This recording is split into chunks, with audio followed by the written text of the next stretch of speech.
मुलायम सिंह यादव के निधन के साथ ही हमें राजनीति छोड़ देनी चाहिए थी, लेकिन हम खुदगर्ज हो गए। आंखों में आंसू और दिल में जख्म लिए आजम खान जेल से बाहर आने के बाद अपने दर्द बयां कर रहे हैं। इसी कड़ी में मुलायम को याद कर एक पॉडकास्ट के दौरान आजम खान का दर्द छलक उठा। दरअसल करीब 2 साल तक सलाखों के पीछे रहने के बाद जेल से बाहर आए समाजवादी पार्टी के कद्दावर नेता आजम खान ने ऐसा बयान दिया जिसने उत्तर प्रदेश की सियासत में हलचल मचा दी है।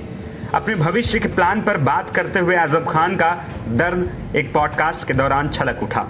उन्होंने कहा कि उन्हें तो समाजवादी पार्टी संरक्षक मुलायम सिंह यादव के निधन के साथ ही राजनीति को अलविदा कह देना चाहिए था, लेकिन वो खुदगर्ज हो गए और इसी खुदगर्जी ने उन्हें बहुत जलील कराया। उनके इस बयान से रामपुर एक बार फिर चर्चा का केंद्र बन गया है। समाजवादी पार्टी के राष्ट्रीय महासचिव आजम खान ने कहा कि पिछले 10 सालों में रामपुर के हालात बहुत बिगड़ गए। यहाँ के लोगों के हक की लड़ाई लड़ने और कुछ अधूरे कामों को पूरा करने की खुदगर्जी ने उन्हें राजनीति में बनाए रखा। उन्होंने भावुक होते हुए कहा कि कायदे में तो मुलायम सिंह यादव के निधन के साथ ही हमें राजनीति छोड़ देनी चाहिए थी, लेकिन हम खुदगर्ज हो गए। लोगों का दर्द आंखों में था और कुछ काम अधूरे थे जिन्हें पूरा करने की जिद ने हमें बहुत जलील कराया। अपने संघर्षपूर्ण राजनीतिक सफर को याद करते हुए आजम खान ने कहा कि अब पीछे हटने का कोई सवाल ही नहीं है। उन्होंने कहा अब तो ऐसी स्थिति है कि ओखली में सिर दे दिया है तो फिर मूसल से क्या डरना। उन्होंने अपने पुराने दिनों को याद करते हुए कहा कि वो तो नवाबों से लड़कर यहाँ तक आए हैं। उन्होंने रामपुर के नवाबों पर निशाना साधते हुए कहा कि उन्हीं की गद्दारी के चलते देश को 1947 तक आज़ादी नहीं मिल सकी, क्योंकि जब 1857 में आज़ादी की योद्धा मेरठ से चले तो रामपुर के नवाबों की सेना ने उन्हें वहीं रोक लिया था। आजम खान ने समाजवादी पार्टी छोड़कर बहुजन समाज पार्टी में जाने की तमाम अटकलों और दावों पर प्रतिक्रिया दी। उन्होंने इसे बचपने की बातें कहकर खारिज कर दिया।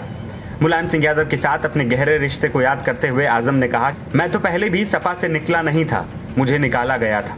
मुलायम सिंह यादव ने मुझे मजबूरी में पार्टी से निकाला था और फिर मोहब्बत में वापस लिया। उनका और मेरा तो रिश्ता ही अलग था। आजम खान का यह बयान उन कयासों पर विराम लगाता है जो उनकी रिहाई के बाद से बसपा में जाने को लगाए जा रहे थे।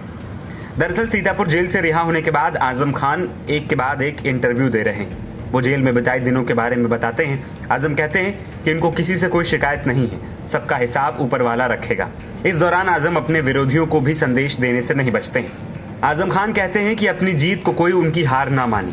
आजम ने सीधा मैसेज दिया है कि वो भी खत्म नहीं हुए हैं, आज भी उनमें दमखम बाकी। आपको बता दें कि 2027 में विधानसभा चुनाव होने, ऐसे में इतिहास गवाह रहा है कि रामपुर की राजनीति पर आजम खान का खासा प्रभाव हमेशा रहा है। सपा की सत्ता में रहते हुए रामपुर एक तरह से उनका सियासी केंद्र बना रहा। मुसलमान वोट बैंक में उनकी पकड़ और बेबाक शैली ने उन्हें हमेशा सुर्खियों में रखा है। अब तक कई साल बाद जब वो जेल से बाहर आए हैं तो रामपुर की राजनीति में उनके कदमों की दिशा और उनकी योजनाओं पर राजनीतिक पार्टियों और आम लोगों की भी निगाहें टिकी हुई हैं। लेकिन वो अभी भी जमानत पर जेल से बाहर हैं। उनके खिलाफ 100 से ज्यादा मामले अभी भी कोर्ट में चल रहे हैं, तो जेल जाने की तलवार उन पर अभी भी लटक रही है। नवभारत टाइम्स की रिपोर्ट।